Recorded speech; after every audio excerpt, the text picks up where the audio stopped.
youth's diary. Having a flawless skin is something not everyone is blessed with. Any change in climate or nutrition can affect our skin. Today we have Dr. Jeena Kuttan with us. She is a cosmetic dermatologist from Thrissur. Doctor, welcome to our show. Thank you, Nita. Doctor, can you just tell me what are the common problems that you come across in your clinic? Among youngsters? Yes, among youngsters. Okay, I think the most commonest problem that youngsters come to my OPD with is pimples. Okay. Pimples and maybe dandruff. I think both coexist because people with pimples usually complain of dandruff also simultaneously. Okay. So among all the problems, the commonest would be pimples or acne. Okay, right. So doctor, here are some video clippings. We can just have a look at that. Hi ma'am, I am Rajin. I am studying MC and Essentialist. Actually I have a problem. I sweat a lot. Is there any medicine for recovering that? Okay. He is complaining of sweating. Sweating. Yes, okay. yeah.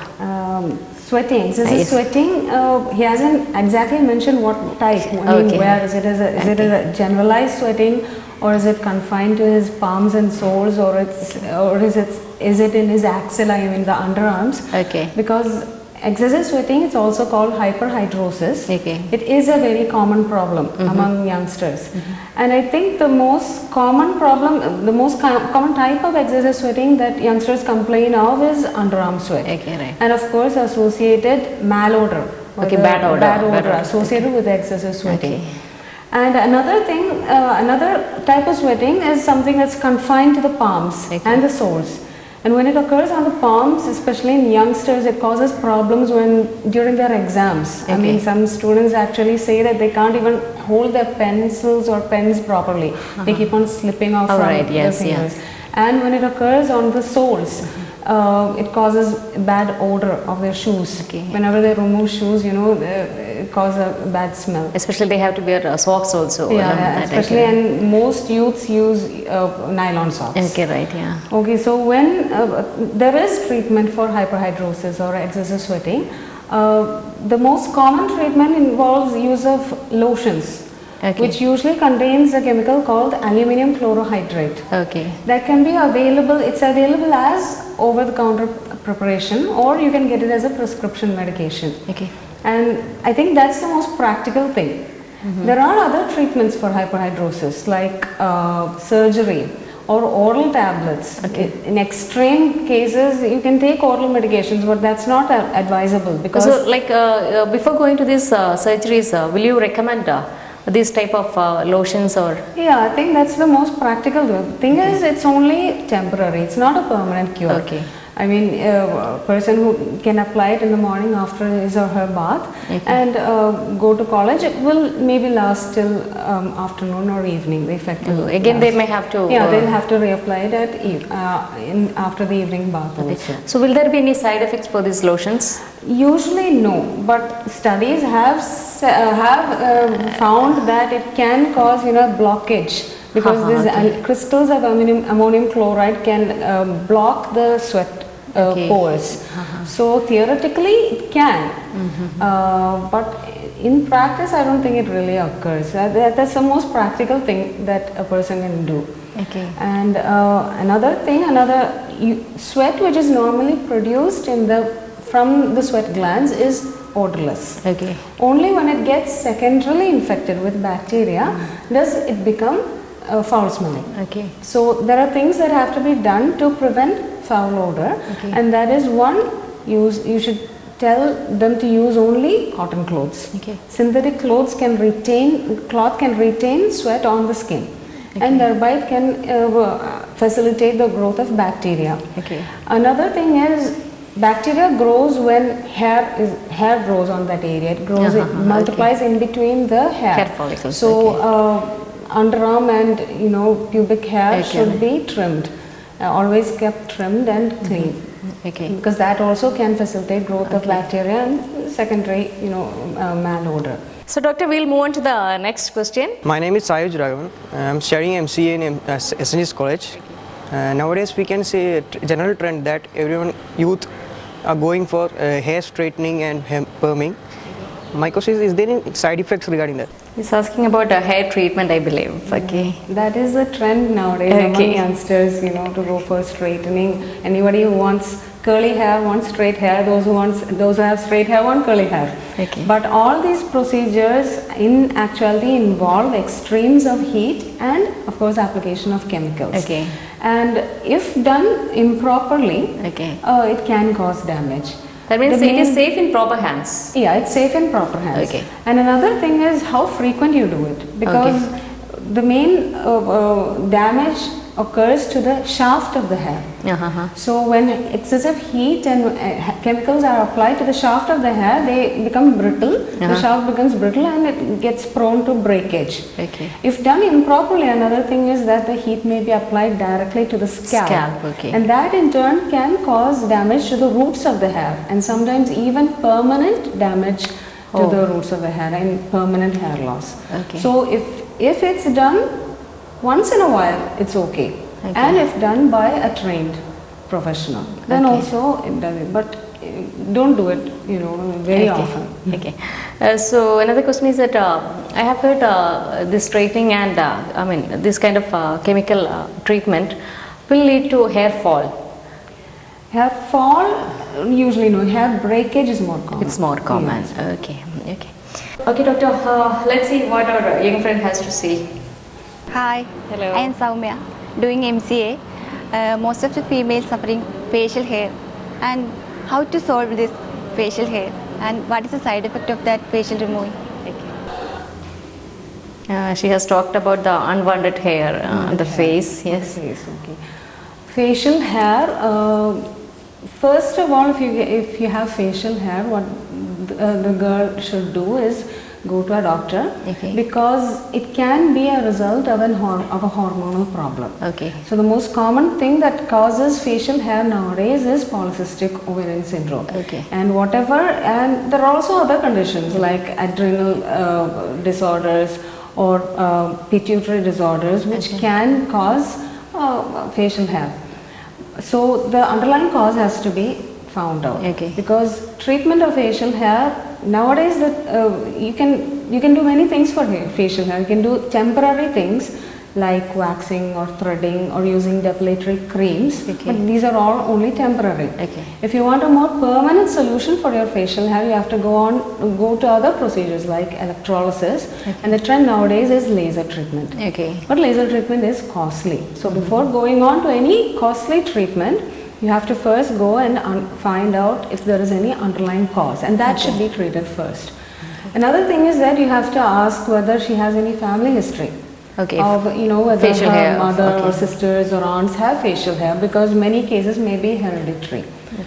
And the side effects regarding laser, other than the cost, of course, if you do it improperly, it can cause pigmentation, facial pigmentation, hyperpigmentation, but usually it's not permanent. It's only transient. It will go off. Otherwise, there are no side effects for laser treatment. This laser treatment, does it need only one sitting or? No, that's also another thing. The minimum you should do it for 6 months continuously, consecutive 6 months.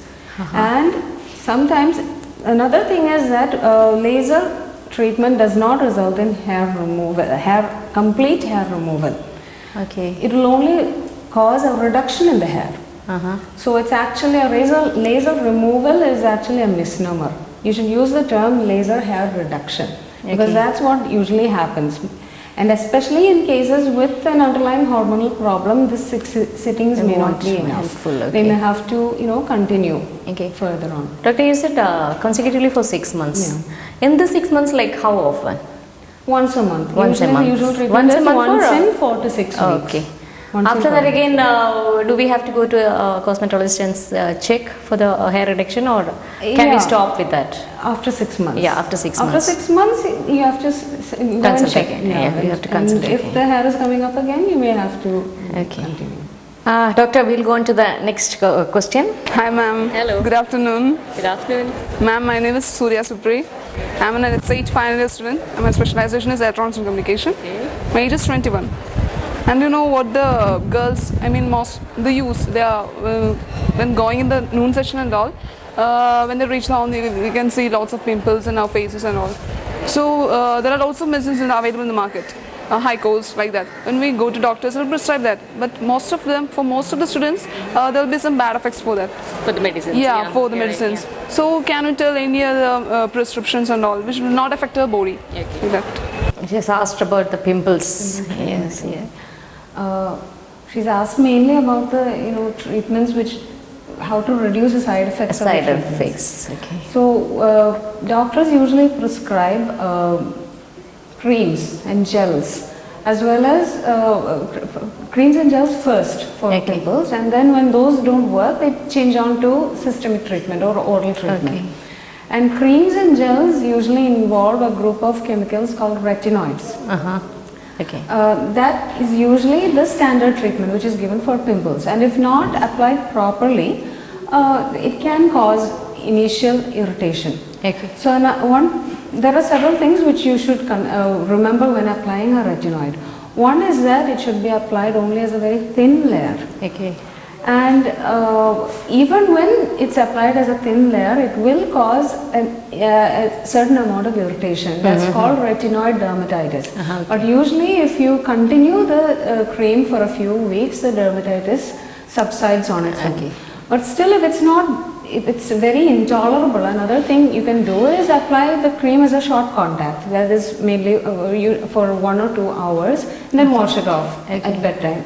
Or maybe even on alternate days for 1 or 2 hours. Is it mainly applied at bedtime? Sir? Yeah, it should be applied only at bedtime. Okay. I mean, the retinoids should be Okay. applied only at bedtime. And usually the skin gets accustomed to the irritation, and the irritation finally subsides. Another thing, whenever you use a retinoid on your face, you have to use a sunscreen in the daytime. Because a retinoid can cause photosensitivity, or that means an increased sensitivity to sunlight.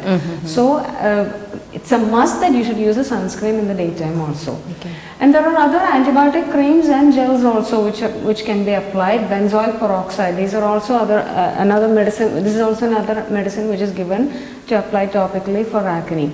And about the systemic treatment, that depends upon the type of acne. Okay. Sometimes if it's just a mild type of acne, the doctor may give a course of antibiotics. Okay. But sometimes if it's really severe, then also these retinoids can be given as capsule form. Okay. The only side effect of retinoids when given orally is that it should not be given to a female who is liable to become pregnant. So Okay. it's usually avoided in married females because it can cause adverse effects to the fetus, that is the baby. Okay.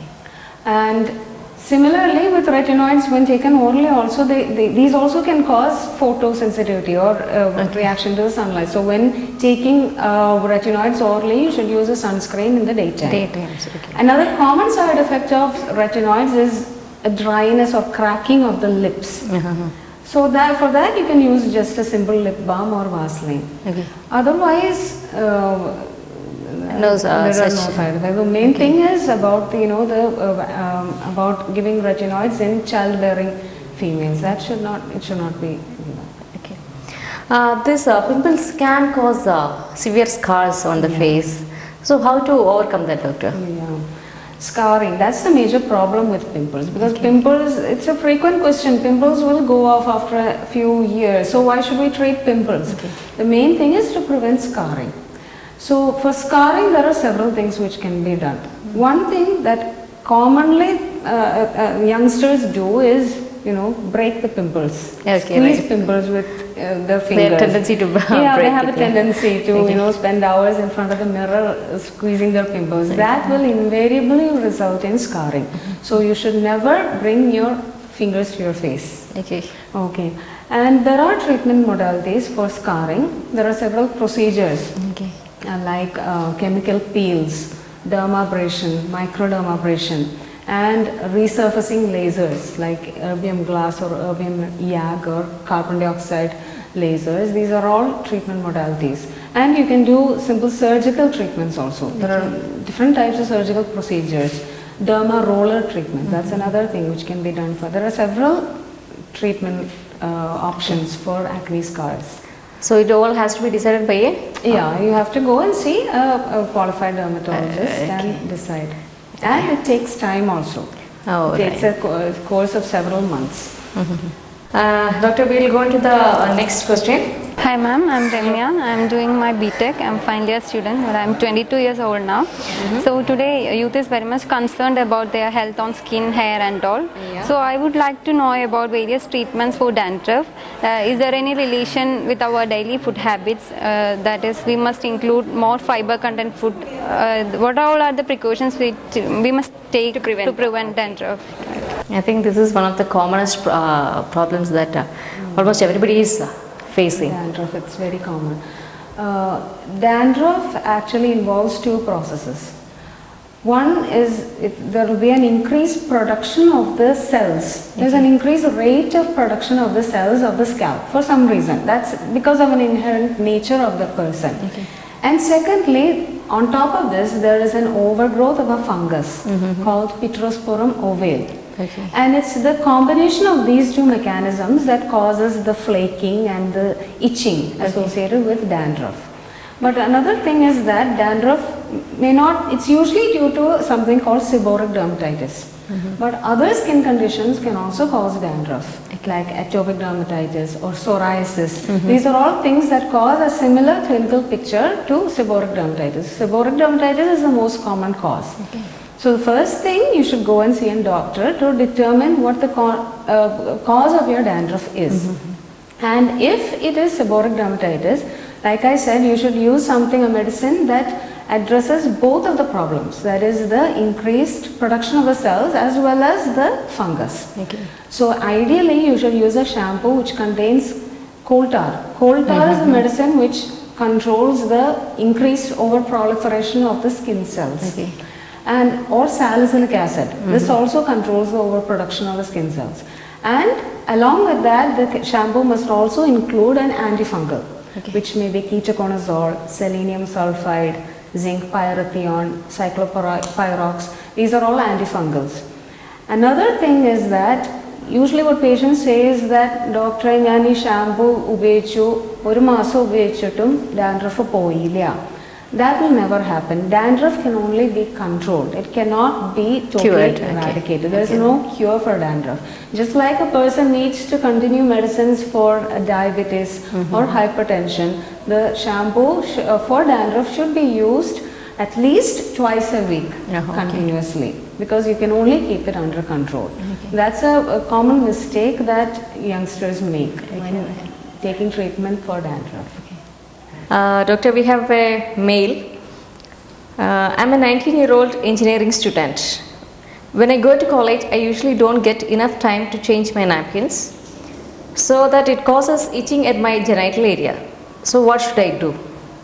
That's a very common problem, because use of sanitary pads, especially the ones nowadays, the ones with wings. These when used for prolonged periods from morning to evening, and along with that, along with the humidity, especially in our climate, the increased humidity and the heat, it leads to a secondary fungal infection of the area. So the best thing for this is prevention. Always prevention is better than cure. So find time to change your sanitary napkin in between. At least it should be changed at least 2 to 3 times per day, depending, and even more depending on your flow. So that's the best thing. That's the only thing you can do for this. Change your napkin, and if possible, avoid using the types with wings. That's the best thing. So personal hygiene is the best remedy for this. So doctor, this was really an informative talk. Thank you so much. Thank you, Meeta. If you have any suggestions or doubts, please write to us. Our email ID is youthdiaryroseball@gmail.com. See you next week. Till then, it's me, Nita Ghosh, signing off.